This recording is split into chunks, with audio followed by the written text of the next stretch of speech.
Welcome back, guys. Today, Mr. Midnight will not be joining us. So, today I thought we would do an experiment.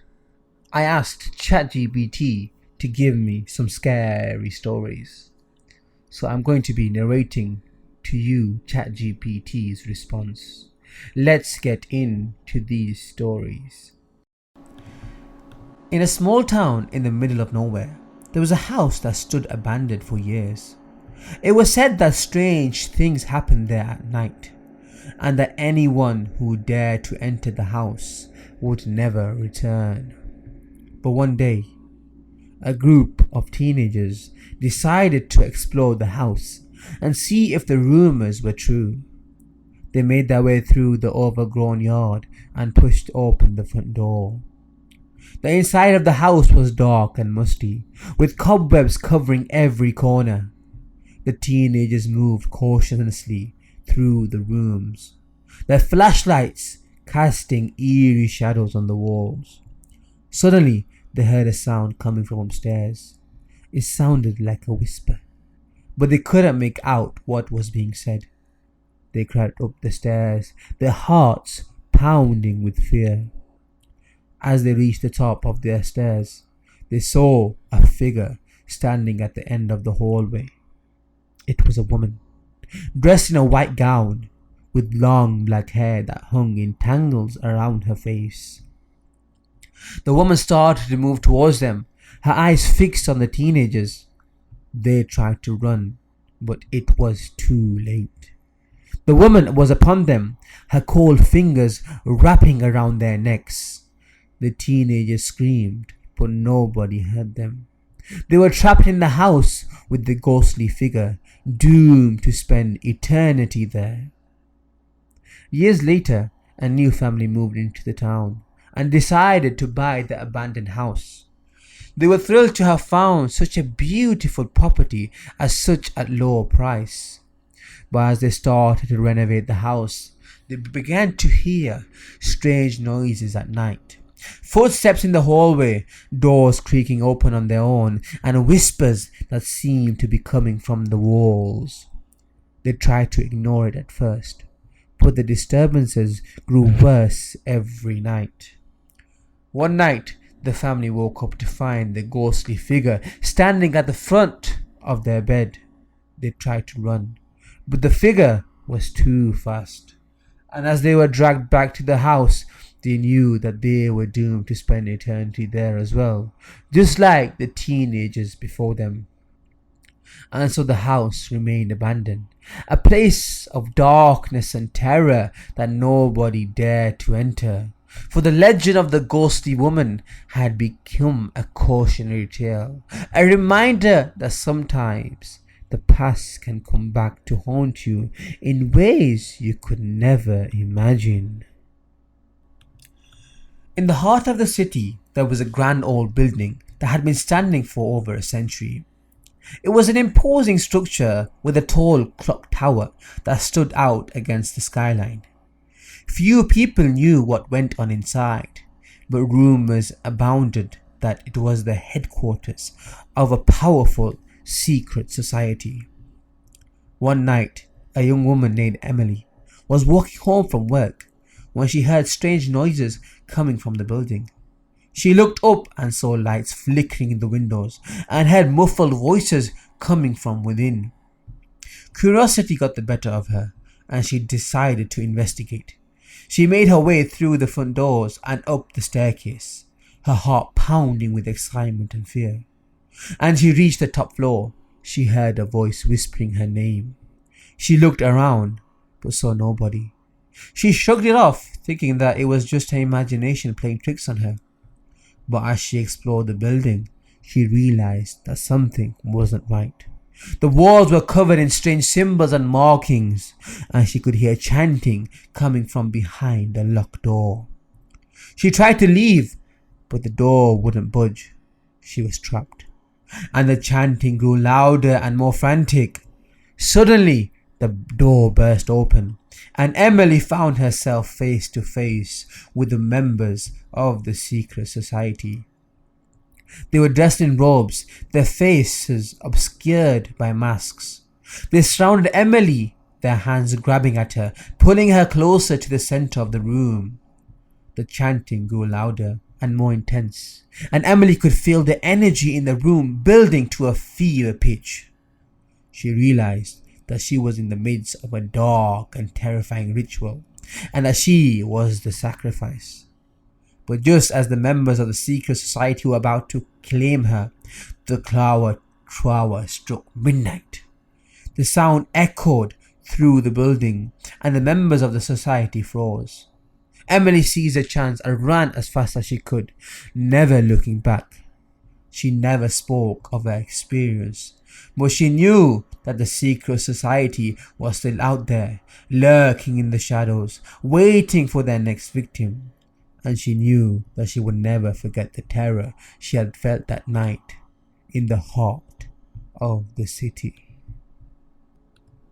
There once was a small town called Ravensville, nestled deep in the heart of a dense forest. It was a quiet, peaceful place, but there was always something unsettling about the forest that surrounded it. The locals would whisper about strange occurrences that happened in the forest, but nobody ever talked about them in detail. One night, a group of teenagers decided to venture into the forest to see what all the fuss was about. They thought it would be a fun adventure, but they had no idea what they were getting themselves into. As they walked deeper into the forest, they began to feel uneasy. The trees were gnarled and twisted, and the air was thick with an eerie silence. They soon realized that they had lost their way and couldn't find their way back to town. As the sun set, the temperature dropped and a thick fog began to roll in. The group huddled together for warmth, but they could hear strange noises coming from the darkness. The sounds of twigs snapping and leaves rustling grew louder, and the group started to panic. Suddenly, a figure emerged from the darkness. It was tall and thin, with long bony fingers and a face that was twisted in a permanent scowl. It glided towards the group, moving with an unnatural grace.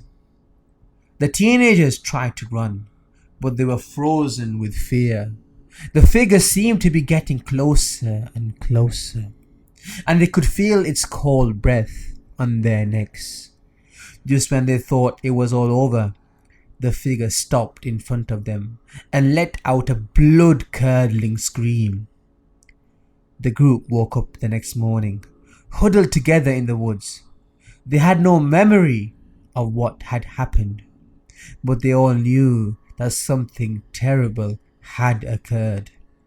From that day on, the forest was avoided at all costs, and the locals whispered about the terrifying figure that roamed the woods at night.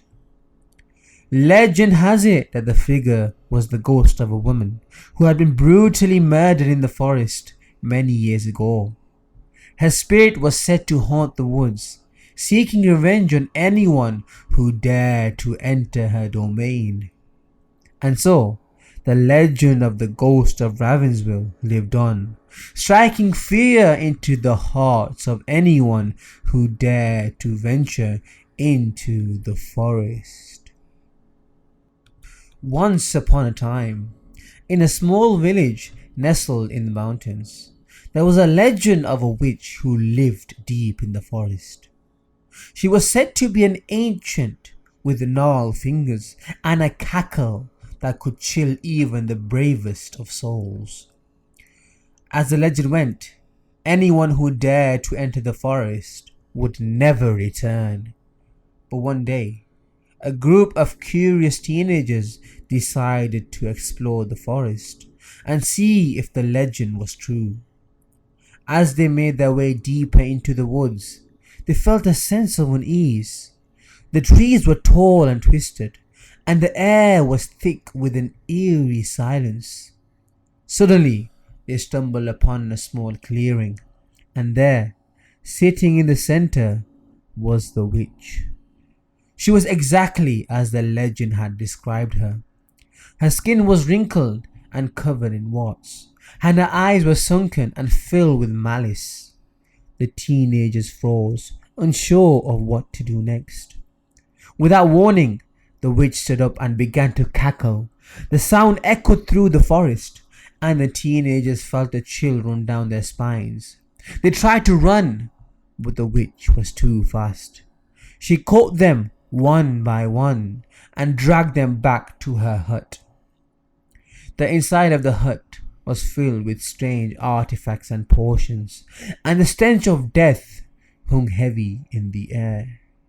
The witch began to chant in a language the teenagers didn't understand, and they knew that they were in grave danger. One by one, the teenagers began to disappear.